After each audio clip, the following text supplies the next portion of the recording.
नमस्कार। अजीब सी कहानी है, अजीब सी खबर है।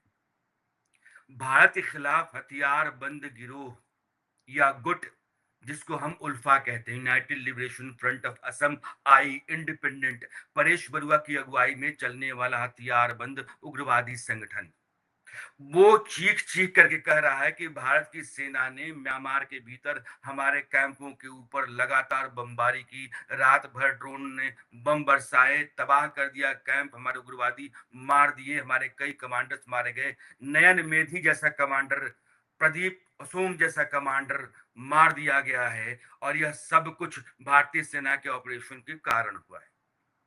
भारत की सेना कह रही है कि भाई इससे मेरा कोई लेना देना नहीं है। तुम्हारे यहाँ जो कहर बरपा है, तुम्हारे यहाँ किसने बम गिराया, तुम्हारे लोगों को किसने मारा है, इससे हमारा कोई नाता बनता ही नहीं है।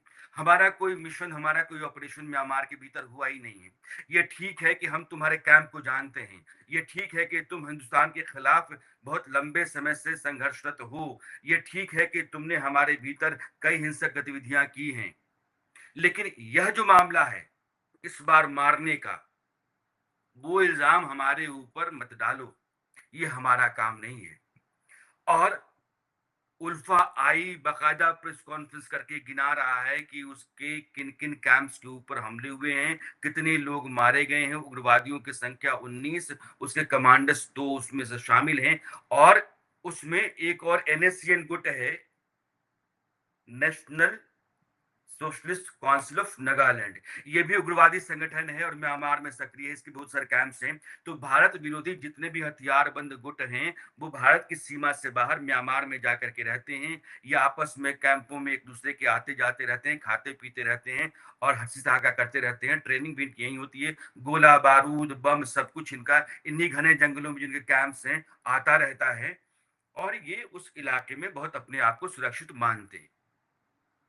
अब हुआ ये है कि इनको लगा कि अचानक रात में, शनिवार रविवार की रात 2 से 4 के बीच में अरुणाचल और नागालैंड, नागालैंड के लोंगवा से लेकर के अरुणाचल के पंगसाई दर्रे के बीच में ताबड़तोड़ बमबारी हुई है और इस बमबारी में उनको बड़ा नुकसान हुआ है।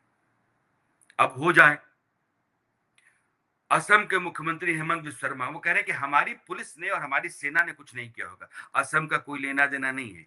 अगर आप नक्शा देखेंगे तो अरुणाचल, नागालैंड, मणिपुर, मिजोरम, यह लगभग 1650 किलोमीटर के आसपास की सीमा हिंदुस्तान की म्यांमार से लगती है। असम उससे अलग है। लेकिन भाई हमारे मुख्यमंत्री कह रहे हैं कि हमने कुछ किया ही नहीं है, हमारे देश ने कुछ किया ही नहीं है। हालांकि सेना की जो विंग मीडिया की होती है, जो सूचना देती है, उसने बाकायदा यह कह दिया है कि इस हमले से, इस ऑपरेशन से भारतीय सेना का कोई लेना देना नहीं है और खपलांग गुट के भी मारे गए हैं। तो अब ये हमला किसने किया है, किस साजिश के तहत हुआ है, इस ऑपरेशन को कहां से ऑन किया गया, वो ड्रोन कहां से आए, अगर आए भी तो हिंदुस्तान को नहीं पता है। ये ठीक वैसे ही है जैसे पाकिस्तान कहता है कि पाकिस्तान के भीतर वो तमाम आतंकवादी, चाहे वो हाफिज सईद के हों, चाहे मसूद अजहर के हों या किसी दूसरे आतंकवादी संगठन के या आतंकवादी सरगना के हों, जिनका कनेक्शन हिंदुस्तान में आतंकी वारदात से है, हिंसक गतिविधियों से है, सब पाकिस्तान के भीतर मारे जा रहे हैं। ये सब हिंदुस्तान करवाता है, रॉ करवाता है। हम कहते हैं कि भैया मुल्क तुम्हारा, पुलिस तुम्हारी, आर्मी तुम्हारी, इंटेलिजेंस तुम्हारा, सब कुछ तुम्हारा, स्वायत्त संप्रभु देश हो, हम कैसे मार सकते? हमारे दुश्मन हैं, हमारे टारगेट पर हैं, हिट लिस्ट में हैं, हम उनको सजा देंगे, लेकिन तुम्हारे यहां मारने का मामला हमारा नहीं। कनाडा में या दुनिया के दूसरे देशों में हिंदुस्तान अपने दुश्मनों को टपका रहा है, ये पाकिस्तान कहता है। अब टपकाए कोई और हिंदुस्तान के सिर पे आप इल्जाम डाल देंगे, ये ठीक नहीं है। वैसे ही उल्फा जो कह रहा है उसको हम नहीं मानते। अब उल्फा को समझिए। उल्फा एक उग्रवादी संगठन है जो 1980-79 के आसपास खड़ा हुआ असम में, असम को स्वायत्त संप्रभु देश के तौर पर खड़ा करने या उसकी मांग के साथ। परेश बरुआ, अरविंद राजखुआ, इन दोनों ने इस संगठन को तैयार किया, लेकिन 1988 के आसपास दोनों के बीच में खटपट इतनी ज्यादा हो गई कि दोनों ने अपने अपने अलग गुट तैयार कर लिए। परेश बरुआ, अरविंद राजखुआ बहुत लंबे समय तक इन दोनों के कैंप्स बांग्लादेश में रहे और खालिदा जिया जब तक थी तब तक तो इनके वहाँ ऐश रहा करते थे। लेकिन शेख हसीना के 2009 में आने से ऐन पहले उसको देश निकाला दे दिया गया और परेश बरुआ वहां से निकल गया बांग्लादेश। फिर चीन ने उसको अरुणाचल, चीन और म्यांमार, ये जो सीमा हिंदुस्तान, चीन और म्यांमार की लगती है, यहीं पर एक रुइली नाम की जगह है जो चीन की सरहद में आती है। उस रुइली में ला करके चीन ने रख दिया और वहां से फिर परेश बरुआ अपना ऑपरेशन करता रहा है। भारत के खिलाफ पूर्वोत्तर के राज्यों में जो हिंसक गतिविधियां चलती हैं, उसमें एक उल्फा आई का भी है। और वहां के जो कारोबारी है, वहां जो सरकारी उद्यम है या उपक्रम है, उन सब के ऊपर हमला करना और डरा करके लोगों से उगाही वसूली करना, ये काम रहा है। उल्फा का लगभग 6 से 7 करोड़ रुपए सालाना वो असम के भीतर से वसूलता रहा है, लेकिन सेना, सुरक्षा बलों और पुलिस की मुस्तैदी के बाद से उसकी सक्रियता असम के भीतर से खत्म हुई है, क्योंकि लोअर असम में ज्यादा सक्रिय था। तो अब उसको चीन बहुत मदद करता है और बांग्लादेश, पाकिस्तान भी। पाकिस्तान इसलिए कि उसको बांग्लादेश और म्यांमार, ये दो ऐसी जमीन मिल गई है जहां भारत विरोधी गतिविधियां चल रही हैं। उन गतिविधियों को हवा दे करके बिना सक्रिय हुए, बिना खुद इन्वॉल्व हुए, वो भारत के खिलाफ एक हिंसक आंदोलन को या हिंसक गतिविधि को हवा दे सकता है, उसको जिंदा रख सकता है। इसलिए चीन के साथ इन दोनों देशों के भीतर पाकिस्तान भी, यानी कि उसकी आईएसआई सक्रिय हुई है। अब सवाल यह है कि म्यांमार क्यों?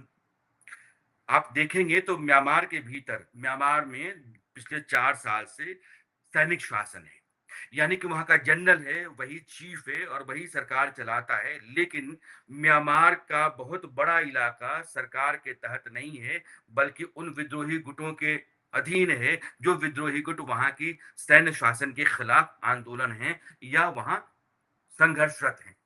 इन तमाम गुटों के अपने अपने इलाकों में वर्चस्व है, उनका दबदबा है और वहां के साधन संसाधन, खनिज संपदा के ऊपर बैठ करके उसका पूरा दोहन करते हैं, पैसा कमा रहे हैं, उनके पास पैसा है। अरुणाचल, नागालैंड के आसपास जो चीन की सीमा लगती है, उन इलाकों में जो सक्रिय गुट हैं म्यांमार के भीतर, वो चीन समर्थक हैं। चीन उनको पाल पोस करके रखे हुए है और उनके संसाधनों के ऊपर, और आप देखेंगे तो उस इलाके में जो रेयर अर्थ मेटल है वो बहुत अधिक है और रेयर अर्थ मेटल के ऊपर चीन जाकर के कब्जा किए हुए इन्हीं विद्रोही गुटों के माइंस से माइंस निकालता है। माइंस का मतलब जो मिट्टी की पपड़ी होती है, पपड़ी के भीतर ये मेटल्स होते हैं और ये मेटल्स बहुत काम के होते हैं, इलेक्ट्रॉनिक्स के इस्तेमाल में बहुत आते हैं।